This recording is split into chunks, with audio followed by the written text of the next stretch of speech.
Hey everyone, welcome to the second episode of Journey into Marvel. Now, the first episode was sort of this huge overview about the first 900 or so issues of the Marvel Universe reading order. This episode and all of the subsequent ones are going to be smaller in scope. I'm only going to be talking about 10 or 12 or so issues depending on how many I've read. And I'm going to be just kind of going over them briefly and talking about a synopsis and what I liked and didn't like about that particular issue. With that being said, let's jump into the reason that we're actually here. The comics.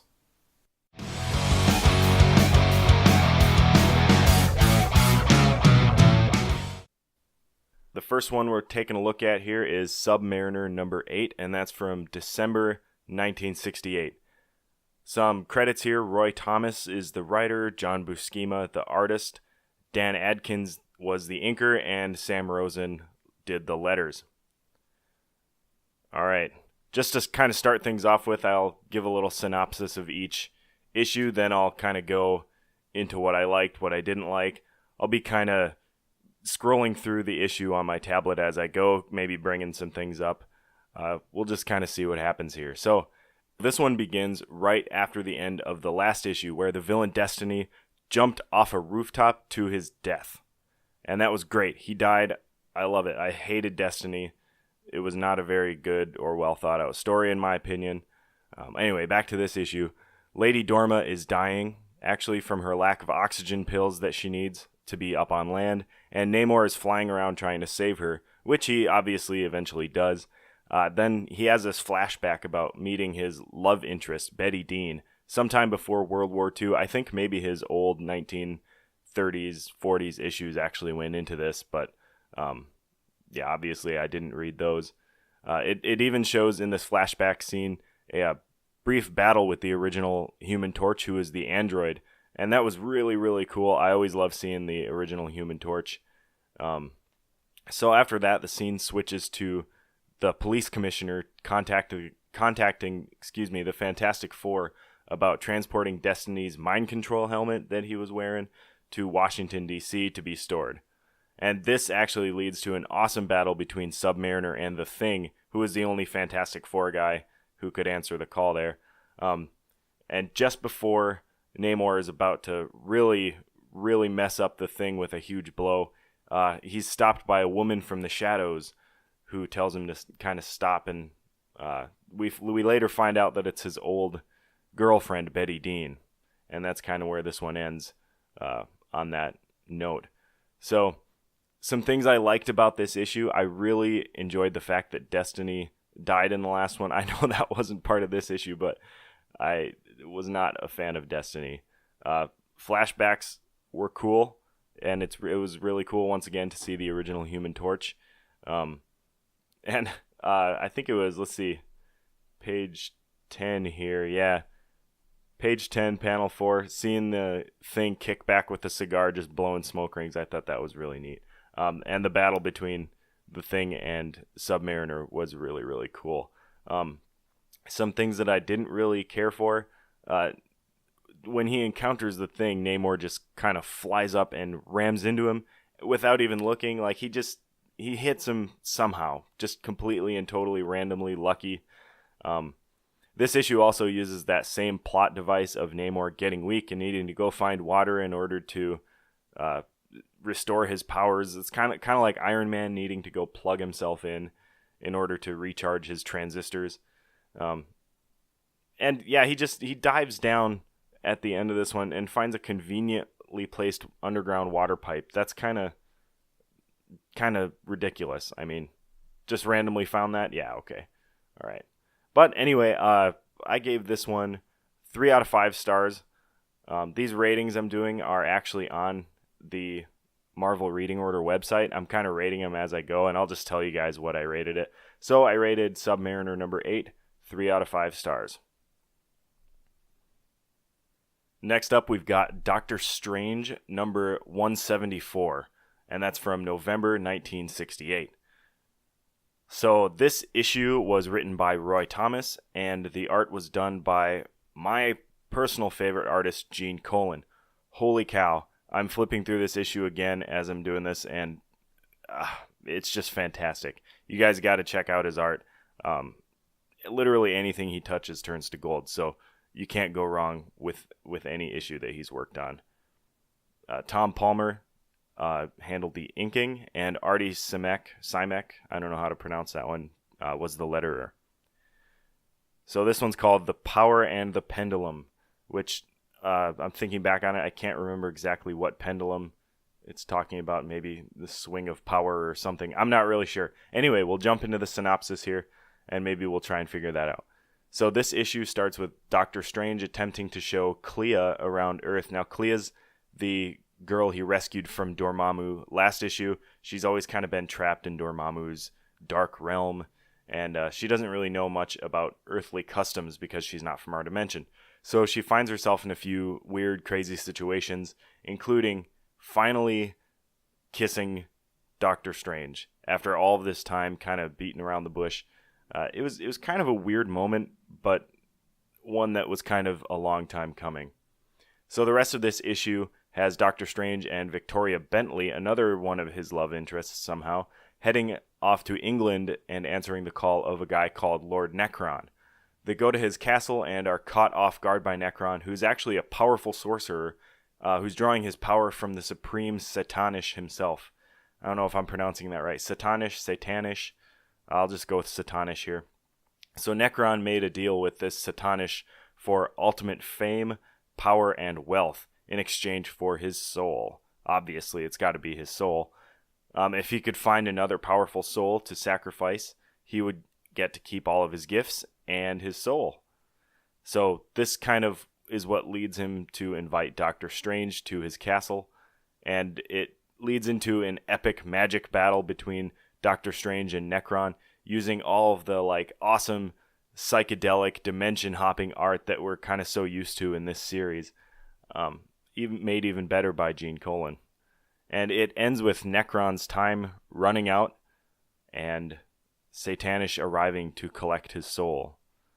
And he almost beats Doctor Strange, but his time just happens to run out at the perfect moment, I guess. This was great. I loved this issue. It was some of the best art I've seen so far. Now, this is kind of an unpopular opinion, but I like Gene Colan's art in Doctor Strange better than even Steve Ditko's. Now, Steve Ditko's is classic, and I love how it influenced the Doctor Strange movie, but I just liked Gene Colan's art a little bit more. I love seeing Doctor Strange interact with the regular New Yorkers, and I can't wait till he gets involved with the other heroes a little bit more. So far, his stories have been kind of self-contained with no real crossovers happening, and I'd like to see him interact a little more with the other heroes. I liked Necron's motives. They were a lot more interesting than just being evil and wanting to destroy Doctor Strange because he wants to be a better magician. He was actually battling for his own soul, which was kind of interesting. A few things I really didn't care for. The love interests, like Clea and Victoria, they feel kind of out of place in Doctor Strange, because it's about all of this mystical elements. Maybe they wanted to ground it in a little bit of reality by having a love interest for him, but it just kind of feels a little bit forced. And as kind of different as this plot is, it really boils down to just Doctor Strange versus another powerful sorcerer, just like we've seen with Baron Mordo 100 times and all of the other ones here. Regardless of that, I love this issue, and I rated it 4 out of 5 stars. Next up, we have The Amazing Spider-Man number 66. This one's from November of 1968. I've been noticing a lot of these issues are from either November or December 1968 or January 1969, at least in this episode. And that's kind of typical for this reading order that I'm doing, but they can be a little bit out of order depending on how the story's going and stuff like that. So that's kind of why I'm giving you guys the dates, just to kind of see where we're at. This issue was actually written by Stan Lee himself, with Johnny Romita handling the art, assisted with the inking by Don Heck and Mick Demio. I think I'm pronouncing that right, Mick Demio. And the lettering was done by Artie Simek. So this issue starts off with Mysterio plotting to destroy Spider-Man in front of a miniature amusement park. And that'll actually come into play later. So we get a good look at his plot. He takes off his helmet, sort of shows off some more of his gadgets and trinkets inside of his costume there. And he even explains how he managed to escape from prison when we last saw him there. Then we see Spider-Man collecting his camera and returning home after his recent battle with the Vulture. And that was actually last issue, number 65 there. And things aren't really going so well for him. His pictures of the Vulture were awful. J. Jonah Jameson did not like them at all and didn't even offer to give him any money for him. And he even has to sell his coveted, awesome motorcycle to help make ends meet here. All of a sudden, Mysterio appears looking for Spider-Man, obviously not recognizing Peter Parker because he's not in his costume. Then we have a brief cutaway to Norman Osborn, hiding out in his factory and donning the Green Goblin costume once again, which I'll come back to in a couple issues here. We'll find out more about what's happening there. So Peter then literally breaks into his Aunt May's house. He pushes the door down after hearing her yelling from outside. And although it turns out that she's reacting to Mysterio's challenge to Spider-Man on the television there, Peter quickly changes to Spider-Man and rushes out to confront Mysterio. And he's then hit with this strange ray thing and wakes up and finds himself in an amusement park, like we saw at the beginning there, with a gigantic Mysterio looming in front of him. And this has been a cool issue too. I really like this one. I enjoy Mysterio a lot. He's a cool character. One of my favorite villains, because everything he does is just way too over the top, and he overthinks everything and makes it way more complicated than it should be. And he's just over the top, and I love him. I really have enjoyed the slow trickle of Green Goblin information we've gotten over the past few issues here. It looks more and more like Norman Osborn has been waking up and realizing who he is. And in this issue, we actually see him put on the Green Goblin costume again. But like I said before, we'll get more into that in a couple issues here.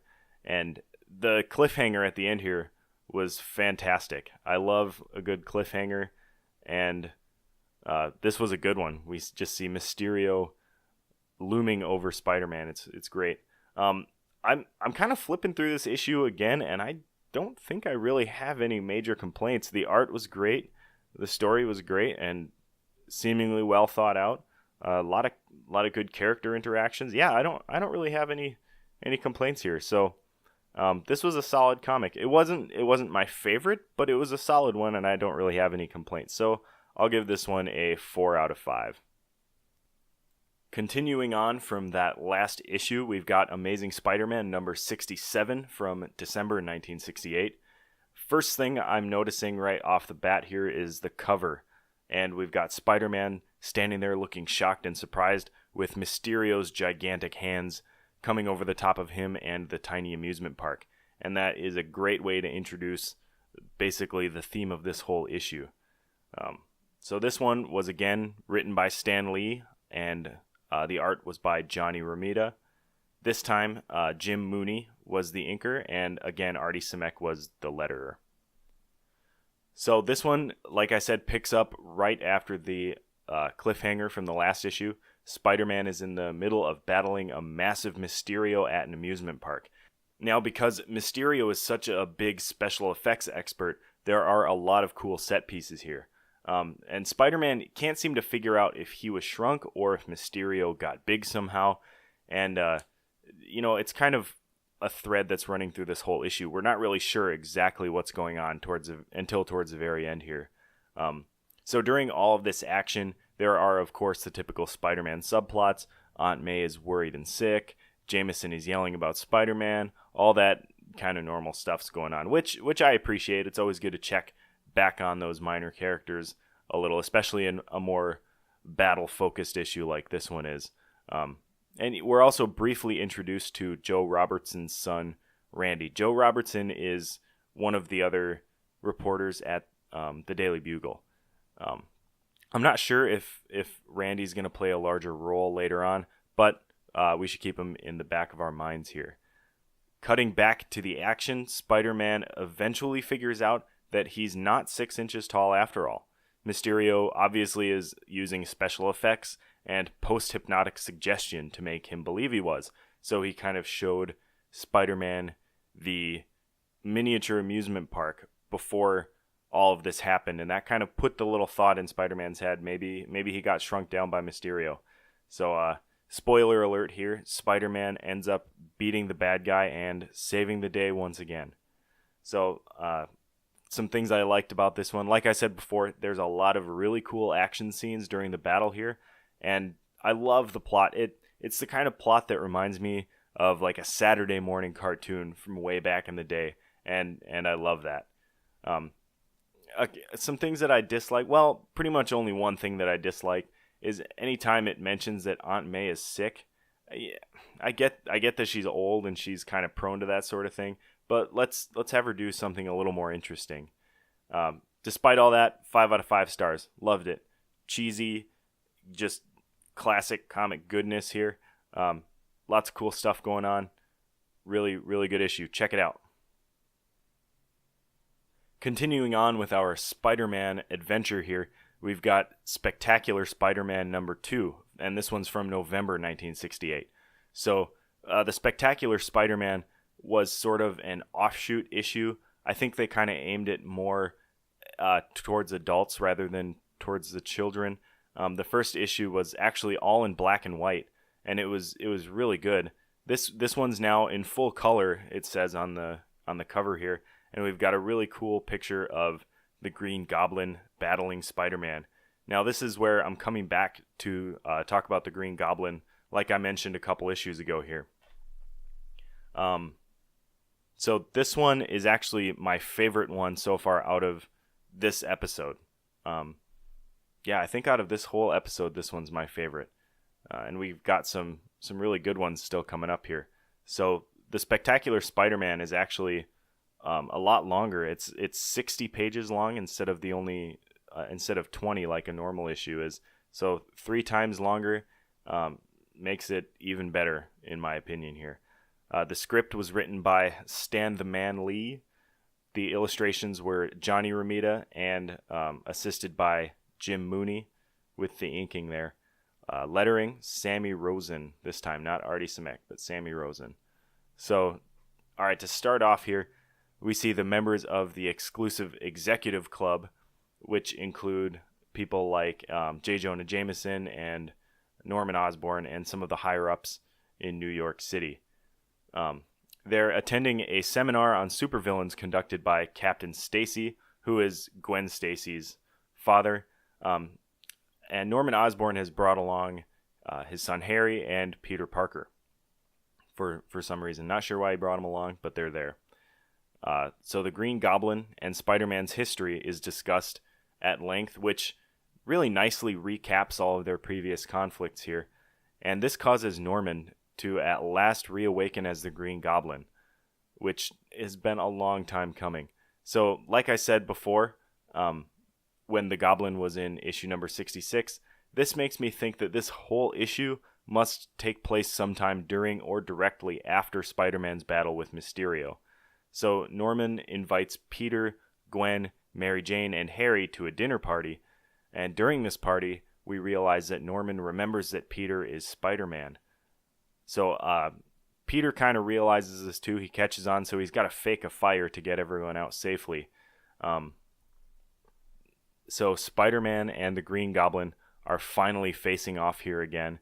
And this is a very long, very action-packed fight sequence. And it's really cool. We get a lot more detail and a lot more plot development because of the super long length here. So the Goblin uses these hallucinogenic pumpkin bombs on Peter, making him see and hear pretty horrifying and awesome things, actually.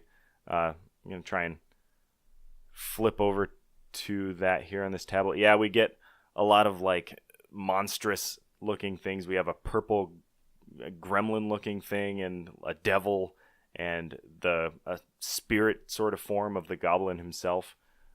And this obviously freaks Peter Parker out. He sees all of his old villains coming after him. We see the Rhino, Kingpin, Kraven. And yeah, he's sort of tripping balls here. But he manages to sort of will himself out of this and turns the Goblin's pumpkin bombs back on himself, giving the Goblin hallucinations, of his own. And as sort of that madness begins to take over, Norman becomes terrified of both the Green Goblin and Spider-Man, and he again forgets who both of them are in this whole process.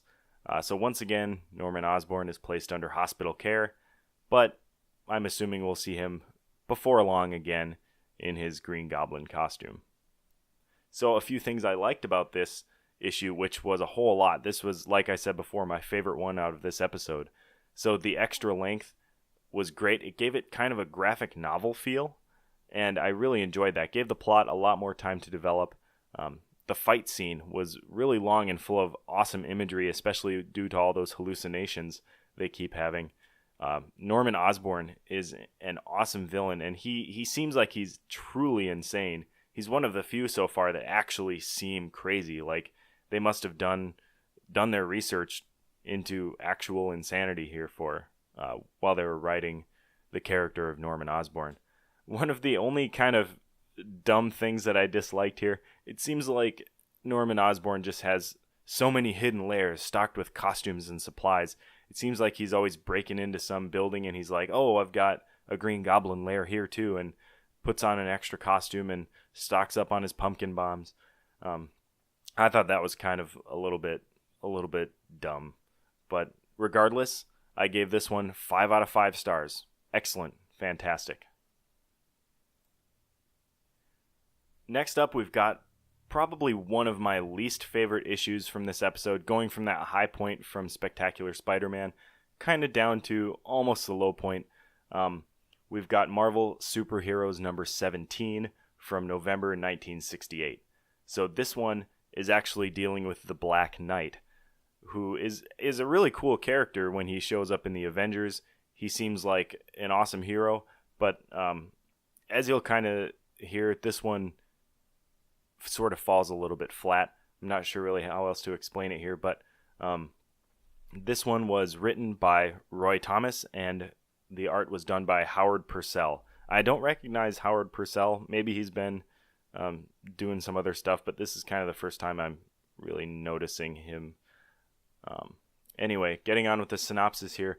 Apparently, fan demand for a Black Knight comic was at an all-time high for some reason. So Marvel decided to give the character a solo appearance in their Marvel Superheroes book, which previously introduced the awesome Captain Marvel. So when I heard that Black Knight was going to be getting his own comic here, I thought, wow, that's cool. Maybe he'll start his own solo series. But that did not happen, and that might have been due to this kind of poor performance with this issue. So in this tale, Dane Whitman, who is a Black Knight, is called to England and finds the spirit of his ancestor, Sir Percy, who is also called the Black Knight by Merlin himself. So Sir Percy was eventually struck down by his nemesis, Modred the Evil. Now, Modred, I kind of think that's a misspelling of Mordred, maybe? I think it's Mordred from, like, King Arthur, Arthurian legends, but anyway, it's called Modred in this comic. So it was prophesized that Sir Percy would return the next time Modred gained power. So that brings us back to the present day, where Dane Whitman takes up his ancestor's sword and becomes the Black Knight again, even though he was already the Black Knight. I don't really know how that works. It's trying to kind of do an origin story in the middle of him already being the character. So I don't really know how that's working, but Modred does indeed conveniently return right at this very minute and possess the body of a swordsman called LeSabre. This leads to actually a pretty cool airborne battle between the Black Knight on his wonderfully named winged horse, Aragorn, and LeSabre on some sort of gargoyle thing.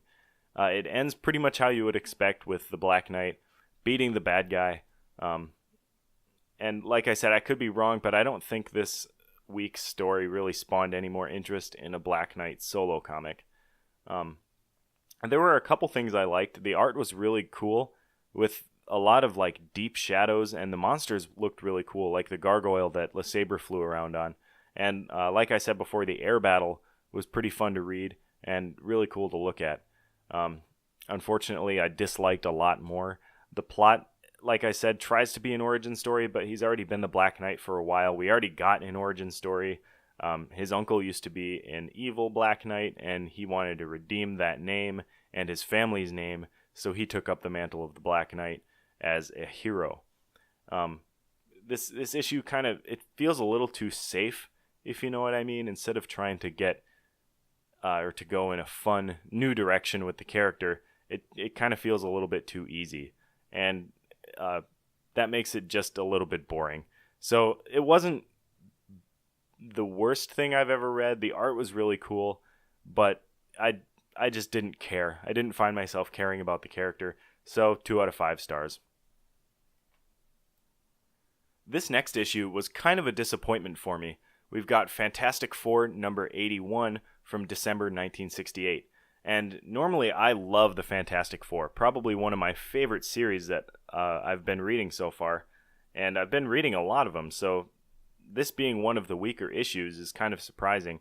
Yeah, I guess you'll kind of find out in the synopsis a little bit what I disliked about it. But getting on with the credits, this one was written and produced here by Stan Lee and Jack Kirby themselves. And like I said in my last episode, I really am not a huge fan of Jack Kirby's art. He does a lot of cool things, like he draws machines really well with a lot of detail, but his people, I just can't really get over his people. The eyes are always too wide, and whenever he does a close-up, it always looks just kind of creepy. But anyway, getting on with the actual synopsis of this issue here, there's not really a whole lot to say. So Sue is still sitting out and recovering from having that baby. So Crystal from the Inhumans actually steps in to fill her spot, and she actually wears a Fantastic Four uniform herself, and that's pretty cool, seeing her in a full-fledged Fantastic Four costume. The rest of this issue has the squad fighting the Wizard, who I just really don't really care for the Wizard. I said really too many times there, but that's okay. I dislike the Wizard. He's not my favorite villain, and he's just kind of, I don't know. He started off from Strange Tales as one of the Human Torch's villains, and those stories were kind of lame, and he's kind of carried on that lameness to the Fantastic Four whenever he shows up. So they're fighting the Wizard, who somehow invented gloves that give him all the powers of the Fantastic Four. And I don't know what else to say besides they defeat him, which is no surprise, obviously. But he swims away at the very last second, presumably to menace him again someday, which kind of sucks. Some things I really actually liked about this one was, like I said before, Crystal fighting alongside the Fantastic Four. And we see the return of the Fantasticar, which hasn't been seen for quite a while, so that was kind of cool seeing that again, and we finally get to see Crystal's elemental powers, and she's been talking about these for quite a while, but we've never actually seen her use her powers until right now. So I've kind of talked about the things I disliked already. A good chunk of Jack Kirby's art I don't really care for. The Wizard, like I said before, super lame villain. And he was, again, like I said before, he debuted in Strange Tales in one of those awful Human Torch stories, and he just hasn't gotten any better since then. The plot, it doesn't really go anywhere, but I think this issue is more to introduce Crystal herself a little more as a member of the Fantastic Four, and to kind of show off her powers a little bit. So for that reason alone, I can kind of appreciate this issue, but I'm still going to give it 2 out of 5 stars. Moving on now, we've got the Avengers number 59 from December 1968. Right off the bat, this cover looks pretty intense. So we've got a new guy who we don't know yet standing over the body of Goliath, with all of the other Avengers rushing over to him and Jan looking mortified.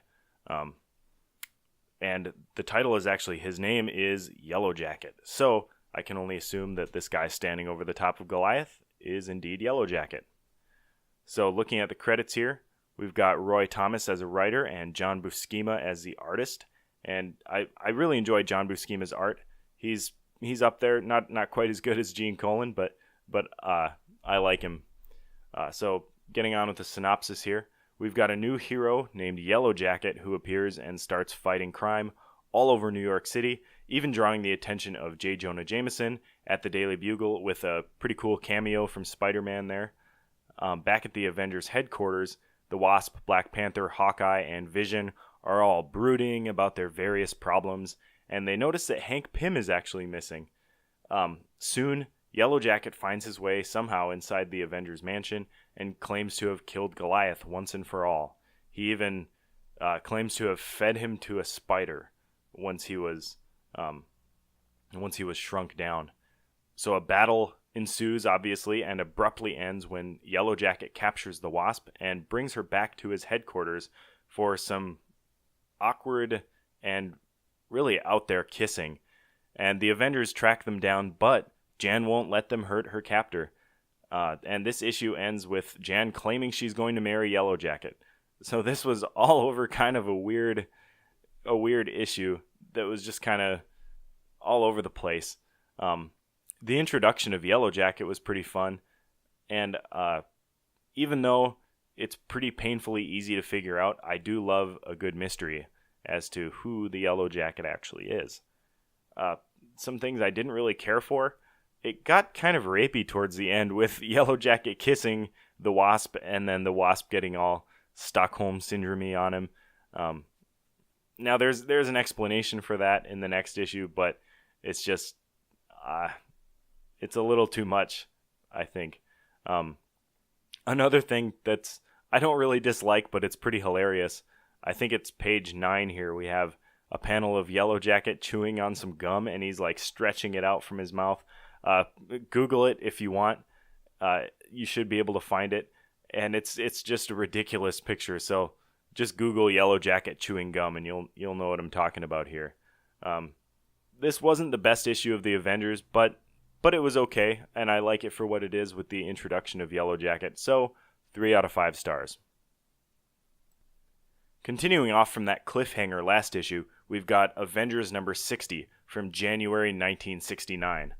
This one was, again, written by Roy Thomas, and the art was done by John Buscema. So this one starts off with Captain America holding a wedding invitation from Janet Van Dyne and the superhero known as Yellow Jacket. And they will be getting married at the Avengers Mansion, and all of the superheroes are invited. This one begins with the Avengers filling Captain America in on Jan's sudden decision to marry Yellow Jacket, who is the supposed killer of Hank Pym. We are then reintroduced to that kind of awful but also kind of hilarious circus of crime, who is, let's see here, I think the ringleader, the human cannonball, the great Gambinos or Gambonos or something there, the clown, the snake lady, Princess Python, I think. Yeah, I don't really care for the circus of crime too much, and I kind of tend to ignore them when they show up. So, whatever. They're just kind of there. For some reason, they think that they can take on the large gathering of superheroes that's assembled for the wedding. Yeah, right. Of course, the Avengers bring the pain down on the ridiculous circus of crime. All of a sudden, though, Yellow Jacket begins to grow, revealing himself as Goliath all along. Who didn't see that one coming?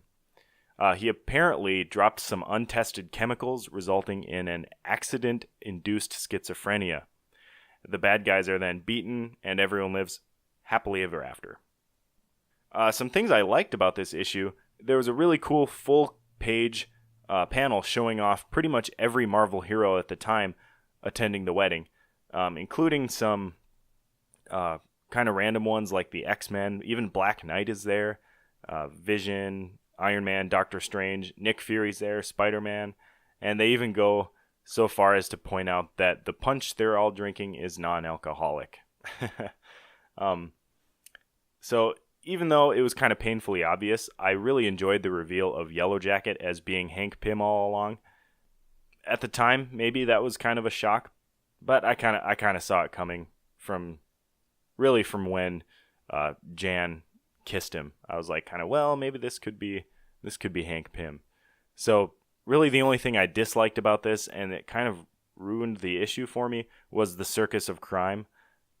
They're not that interesting, and they're all kind of lame. They're trying to be this big supervillain team-up thing, but yeah, I just don't really care for him. Roy Thomas could have actually used a threatening villain for this issue, and it would have been way better. Getting someone like, I don't know, Doctor Doom or Magneto in here to try and ruin the wedding would have been a lot better. So because of that, because of the Circus of Crime, I'm giving this one 3 out of 5 stars. This next issue here is from a series that I'm not a big fan of. It's Nick Fury, Agent of S.H.I.E.L.D, number 7 from December 1968. Let's see, for this one we got Archie Goodwin as the writer, Frank Springer as the artist, and Artie Simek as the letterer. So I'm just going to kind of jump in. I'll probably be a little cynical because this issue is not very good. So, okay, right at the start of this one, Nick Fury is injected with some kind of hallucinogenic drug while he's fighting some criminals. This drug that they inject him with is going to kill Fury if it's allowed to run its course. He then just wanders aimlessly around New York City. Well, not aimlessly, I guess. He's trying to find his way back to S.H.I.E.L.D. headquarters. And he has some hallucinations, and the art for these hallucinations is actually pretty cool.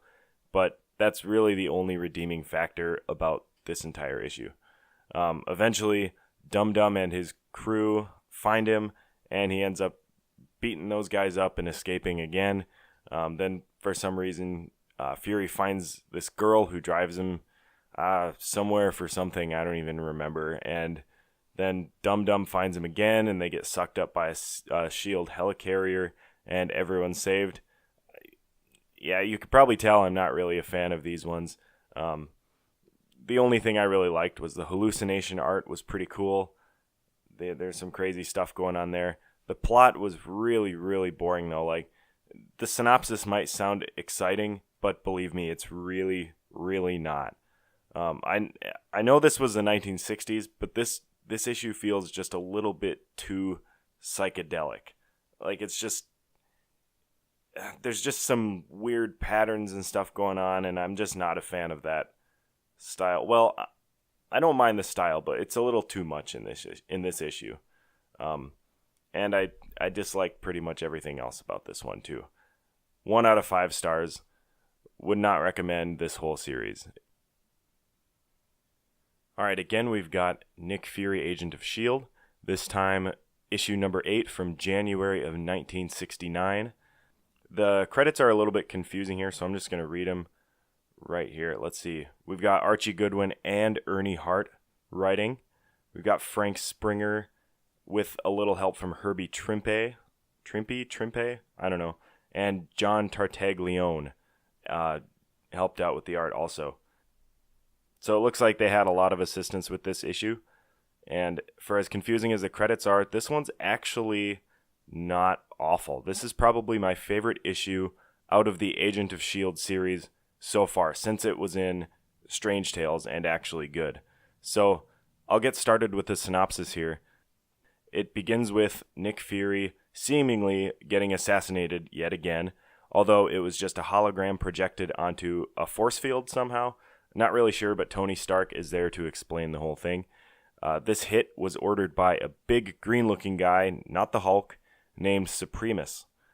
Back on the S.H.I.E.L.D. helicarrier, a transmission from Supremus orders the organization to shut down immediately, or else he will use the whole world as some sort of genetic manipulation laboratory and turn everyone into deformed slaves. Somehow, Nick Fury recognizes the exact cave that Supremus is in from his World War II days. Somehow, I have no idea how he knows exactly what it is. So he goes ahead and infiltrates Supremus's evil lair, battling his way through all of his deformed experiments, and eventually he meets a girl named Fatima, or Fatima, something like that. Fatima, let's go with that. Finally, he reaches the inner sanctum, shoots down Supremus, and turns out, yep, he's a robot all along. But at the last second, Fury and Fatima hear a cry coming from inside of the beheaded robot, and Fatima pulls out a dying, emaciated man, and it's revealed to be her half-brother that was hidden inside of this Supremus robot for some reason. Not really sure why. It doesn't really go into the why of things, I don't think, or remember, I guess. but that's the way it ends, kind of.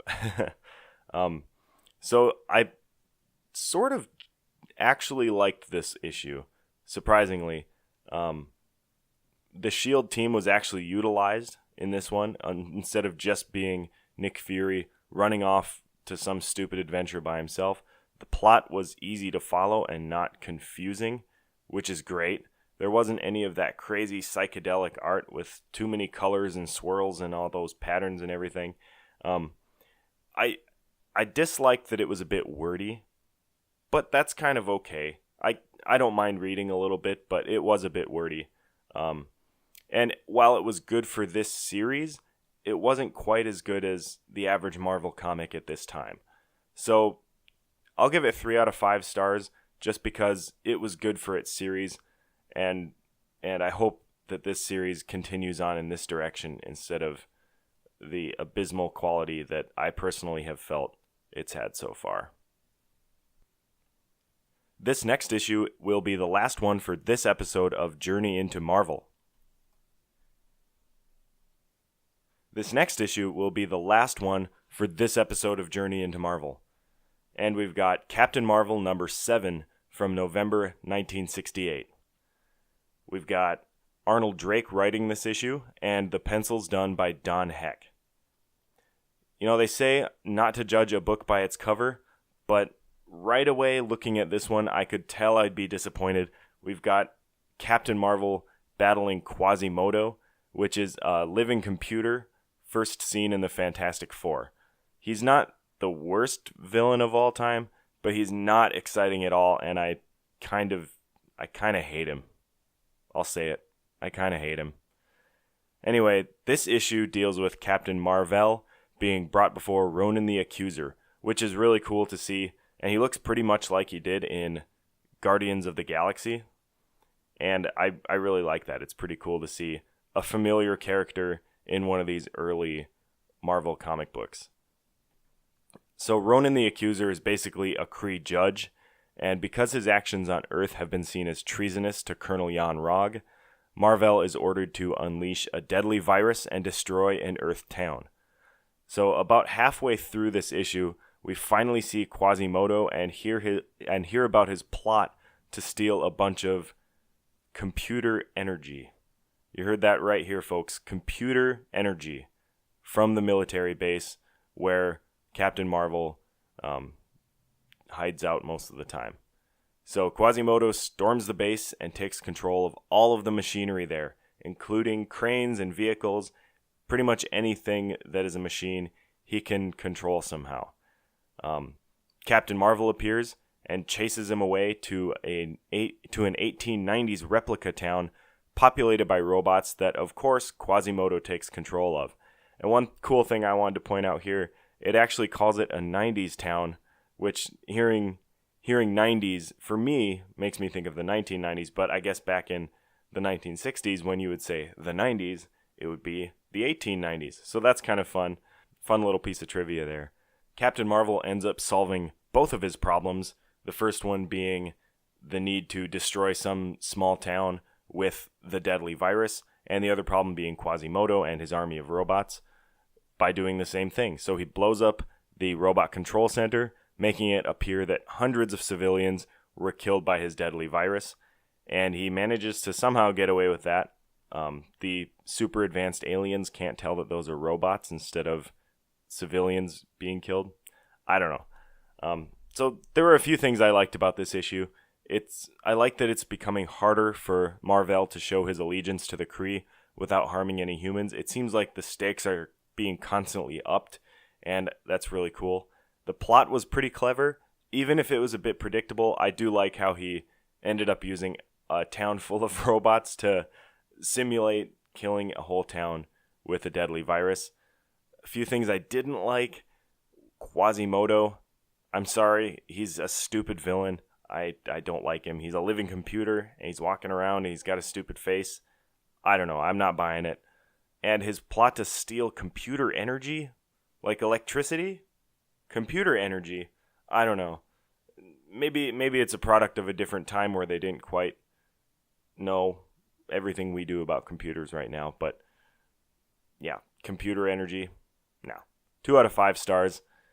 This is probably the weakest issue of Captain Marvel so far, and I really hope they get better because I do love this series. I love the character, I love the art, I love the overall plot. I just hope it gets back to that quality that I came to expect from this series.